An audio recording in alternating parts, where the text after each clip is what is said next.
My wife's mother has inserted herself into our intimate life.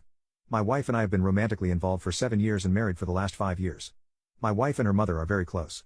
My wife's father passed away when she was young and it has just been the two of them for the past 20 plus years. It was actually really nice when my wife and I started dating. I inherited this amazing mother figure as I never had parents myself, and we have all become very close over the past 7 years.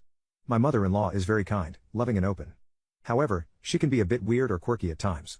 She frequently asks about our intimacy life, about when we are going to give her grandchildren, and sometimes asks me if her daughter is satisfying me in bed. My wife dismisses those questions as the typical sort of questions that Asian parents ask, but in my opinion there is more to it.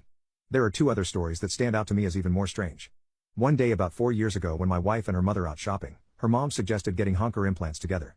My wife laughed it off, but her mom was apparently very serious and insisted she would pay for them both. My wife turned down the offer, but then about a month later, her mother had suddenly gone through with it and now had a pair of milkers.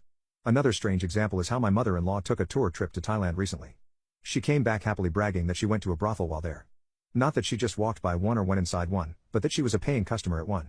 My wife usually brushes off this behavior as if it was normal, but sometimes we acknowledge the absurdity and laugh at it together. However, my wife has a very difficult time saying no to her mother. As in she cannot do it. In the entire time I have known her, I have never once seen my wife stand her ground. My wife has tried saying no to her a few times, but as her mother pressures her she inevitably caves in too. Her mother's wishes. One example is from early last year when my mother-in-law wanted us to buy a new car. Not that she wanted us to buy her a car, which I offered to do, but that my wife and I had to buy a new car. We both agreed that we did not need a new car and that it wasn't her mother's decision to make. After several days of back and forth, we ended up buying ourselves a new car. I still don't understand why that was necessary, but we have a car payment again because of it.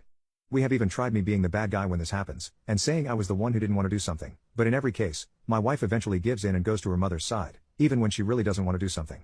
This topic is one of the few topics that we regularly argue about, although not very frequently. So on Friday night, the most bizarre thing yet happened. My wife and I often sync up the end of our commutes home from work, so that we can drive home together. We managed to get on the same train as usual Friday, and drove home together. Nothing seemed out of the